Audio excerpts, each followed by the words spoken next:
Hi, folks. You are watching and listening to Sipping Off the Cuff on Tequila Aficionado Media on all of our channels and networks like MySpace, Rumble. No, we're not on any of those. I'm Mike Morales here in Southern California. That gentleman out there is Todd Mayville in temporarily warm Colorado. We have 50 degrees today and 9 inches of snow tomorrow coming in. What? Yeah. 9 inches? I'm so over winter. You have no idea. Well, you know, we're finally drying out because we got all that rain that gave you all the snow, right? Because it all went that direction. And so we're drying out a little bit, but today's kind of gloomy. I was expecting like 80 degrees, you know, and not today. I can't decide whether they were shorts or sweats, but ladies and gentlemen, Todd is our resident Colombian drug dealer. He is also a bourbon steward. Yep. He is a WSET level 2, correct? Yep, level 2. And at the same time, he is also a consumer catador. He is a graduate of our consumer catador course. And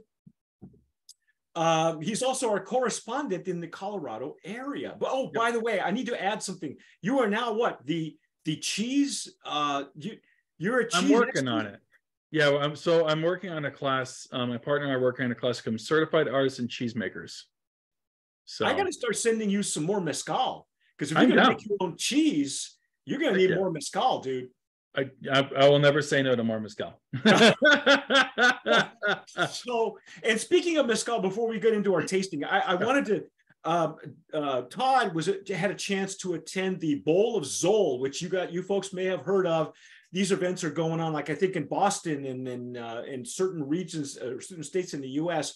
And we were able to get you in there. How was it? Because you took some shots and helped pictures, and you started going after the exotic stuff that I hadn't had a chance to throw at you yet. Yeah, there were some great. Okay, first of all, I had no idea there were that many different styles of pozole out there, because we had the very traditional stuff, and then there was a bunch of seafood and a bunch of red stuff, and like everything from very mild to like burning my face off type stuff. You know, it was made with lamb and goat and octopus, and it was fantastic. The pozoles all were great. There was even a vegan pozole, which was really good. I saw a vegan, I was like, oh, but it was actually delicious. Well, the funny thing is, since I've been back to California, I've had 2 types of pozole. When I lived in New Mexico, you only get the red. You very rarely get, you get red a lot. Yeah. And there's a place, I forget, it's a famous drive-through that you would, during the holidays, because that's when they make it, it's celebratory. Yeah.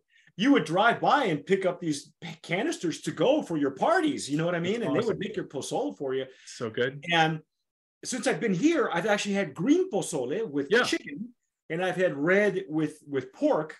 Yep.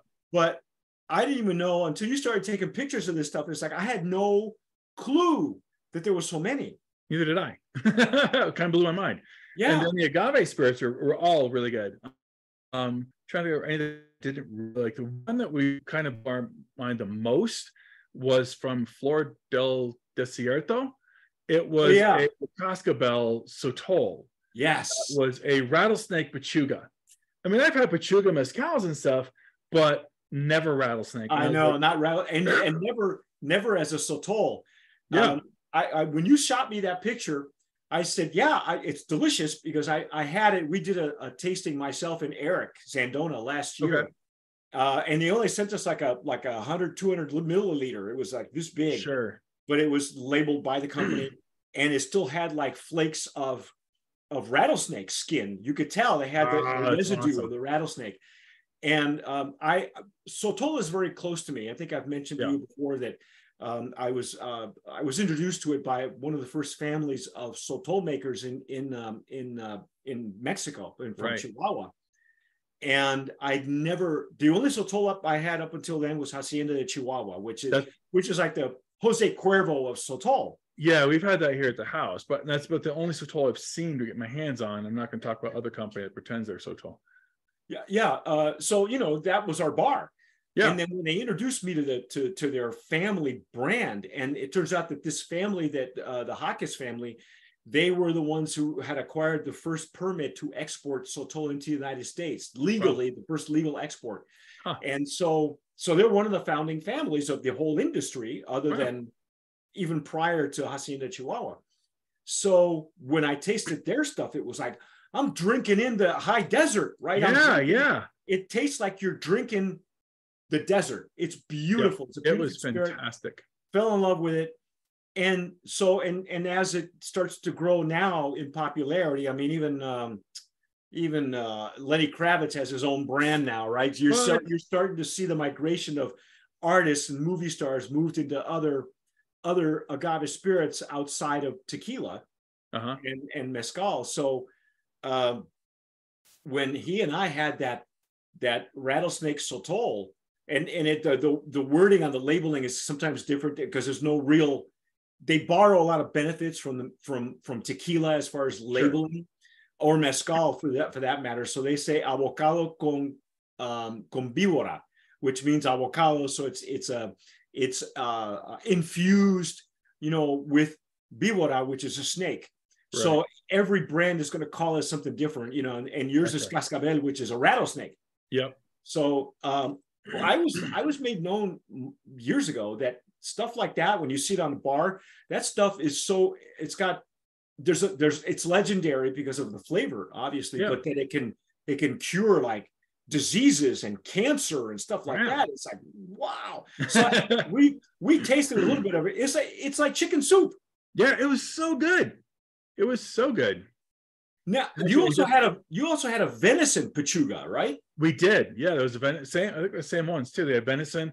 They were both delicious. I just like the rattlesnake more. Right. Partially, it tasted better first, but also just the sheer exoticness of it. And I'd had venison pechuga tequilas, so I was kind of knew what to expect, sort of. Well, mezcals, because they don't even make it that way. Yeah, mezcals. Yeah. I was going to ask you now: was that venison pechuga and I can't remember. Was that a mezcal? No, it was a sotol. No kidding. The same ones, the Flor del Desierto. Yeah. They do a venison and a rattlesnake. No kidding. Yeah. Well, it was so funny because prior to that, Matt in New York, we had we're going through a series of Maguey Melate, which is a mail order mezcal company, and they are curated mezcals and not necessarily mezcals, they're actually curated destilados. So they don't fall under, they are not paying taxes to the mezcal agency that oversees it. Okay. And there's a reason for that, because right now the mezcal industry is in disarray. It's been that way for 2-3 years. I forget they're either calling themselves a CRM or Comercam. I'm not sure what name they're going under. And there's a lot of mezcal makers who are either falling under that category to be certified officially, and others that are going, you know what, you're not going to tell us what to make. I'm not going to pay your taxes. And then there are companies like Maguey Melate that are curating these beautiful destilados, these agave distillates, and so they can. Right. Now that the TTB has the blanketed category of agave spirits, a lot of these destilados can come in labeled as agave spirits into the United States. So the one that Matt and I had was what do they call it? Deer Pechuga, but it was a mezcal, and it was made with a plant from mezcal. Sure. But it wasn't labeled as mezcal. Right. So it was pechuga for sure. And it was beautiful. Oh my goodness. It was just, I can only imagine what it's like in a sotol though, because it was different. Mind blowing. It was great. It was absolutely fantastic. Who else did you run into while you were there? La Venenosa was there, the Raicilla, which I've adored for a long time now. It was nice to be able to go back and revisit that. Jeff had actually never had it before, so I've never been able to get samples. I know they've been around for a while. I keep begging them for samples. They never send it to us, and that's okay. They don't have to. And Lalo was there. We tried theirs for the first time. That was pretty good. Yeah. I forget who else. There's so many. Well, Doña Loca was there too, right? Yes, Doña Loca was there. Said hi to Dana. But she was just so busy. So I actually went twice around. Second time, she's like, "Oh, hi, good to meet you." I'm like, "Yep, you're busy." Yep. So, it was no big deal. Yeah, they haven't opened she's the one that we did Todd and I did the tasting of Doña Loca. She has a tequila and a mezcal. The tequila is organic, and both were delicious, and the tequila a lot more gamier than I thought it would be. And her pozole, by the way, is fantastic. Oh, well, she's a chef too, so I could only imagine what it was so good. The story was, if you haven't seen that review, folks, go back and watch it, Doña Loca, because we go behind the scenes for Dana, Chef Dana, and her background. And there are three women in this company who are behind their mezcal and their tequila, but she is also a celebrity chef in Denver, right in Colorado, and she is behind the refurbishing of Casa Bonita. Yep. So explain what that is, because for anybody who hasn't seen that other review, what is Casa? Anybody who watches South Park, Parkside, or no, South Park. Jesus, yep. I don't even want to. But you know, for those of you, you remember what that name is. So explain to people what that is. Casa Bonita is this. It's a Denver institution. Basically, it's this huge white pink multi-story restaurant that's got like cliff divers and a guy in a gorilla suit, and there's like games you can play. How can it be big enough to have a cliff diver? It's that big. It really is that big. Wow. It's like a 3-story building. And they go into a pool. And for years, like prior to COVID, it was known, you went to Casa Bonita for the cliff divers and not for the food. Just the drinks, maybe, right? Yeah, maybe. And they like mariachi band, all kinds of stuff. Yeah. But then COVID hit, they closed down, and the guys from South Park bought it because there was this whole South Park episode, and these guys from South Park were like, yeah, we're going to buy it, we're going to refurbish it. And now I can't wait to go, because I've already had the Casa Bonita pozole, and it's freaking fantastic. Oh, so we're gonna try it. We're again going to reach out to them, and we're going to get you when they've kind of pushed back the grand opening. Somebody said like June, and then now it's back into July or something. And you know what? When you're trying to open a restaurant in Denver, it's always interesting. I've had a number of friends open bars and restaurants in the Denver area. And it comes down to all the inspections you have to do, and the licensing and all that. And it always they'll set one date, and like I had one friend of mine, took him a year of reschedule before he unlocked the doors. Wow. So yeah, it's just kind of a thing. Yeah, let's just hope it's not a money pit for those two guys. But I know, right? No, but I'm looking forward to it, because I really would love to. Either you and I are going, or you're going and you're taking all kinds of film. I want to see a cliff diver come down. Anything else you want to say about the bowl of Zol before we sign off and we get back to our tastings? I mean, yeah, right. I mean, I want to go back next year. It was great. I wish I can more notes, but after a while, I'm kind of like, okay, I still have to drive. Well, how big was it? Was it a large crowd? Oh my gosh, yeah. Several hundred people, and the room was packed. You were trying to squeeze our way through people, and yeah, it was nuts. It was great.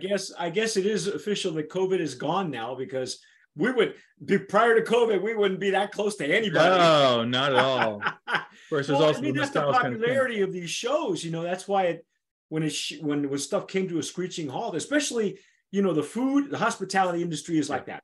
It's a people business. You get to know people. You shake hands, kiss babies, drink booze. Yep. Eat food. Wow, that's amazing. Well, I'm glad we got you in. I'm glad you went. I'm glad you covered it for us. If you haven't seen folks, if you haven't seen those photos, Todd, give everybody your handle on Instagram if they want to follow you, because I know it's just Todd.Mabel. It's easy. Okay. Yeah. And then we reposted some of your photos as well, because he kept texting me all these pictures. Oh my God. And it's like, I better post them on TA, because these are there's no telling, when you'll be able to, if and when you'll be feeling like reposting them. So there's, I mean, like, oh God, 30, 40 some different photos. Actually, the one thing too, that Charo, I don't know if I can show you my phone here. There was an agave-based liqueur that was there. Yeah, it had aloe, cucumber, lemon peel. It was a plant-based spirit, agave-based spirit. It was kind of cool. It It was kind of fun. Yeah, I guess you got all kinds of you got all kinds of ideas for your business there. I did. Oh, absolutely, I did. Yeah. Oh, yeah. Vito was there. Del Maguey was there, of course. Oh, yeah. You know, their stuff was good. Yeah, they had some really good representation, which was nice that you were getting that. The only ones that weren't there, apparently, because they didn't launch in time, was Snow Tequila. Yeah. And if you stick with us, folks, Todd and I will be right back with our tasting of Snow Tequila, which has a Colorado-based background. And I guess they should have been at the show, but that's okay. It's all right. Yeah. We'll in keeping with that, stick with us. That's Todd's take on Bowl of Zol. That's what the name of the event is. If you see it around the United States, go. Get a ticket. Don't eat for 3 days. Train for it. Pretty much. You need training. Yeah, or drink a bunch and then sober up with pozole, because that's basically what it is. It's anyway, that's our take. Stick with us. We'll be back. We're going to taste Snow Tequila. Yes, and anyway, I'm Mike Morales here in Southern California. We have no bowl of Zol here, but we have some soul, some sunshine. I'm here in Southern California. That guy out there is Todd Mayville in Colorado. You've been watching and listening to our postmortem of Bowl of Zol here at Tequila Aficionado Media, all of our channels and networks. Don't forget to subscribe, hit the notification bell, give us a like, share it with all your other pozole friends. There's got to be a lot of more pozole heads than tequila heads out there. But whatever you do, tomar sabiamente. Sip wisely. Eat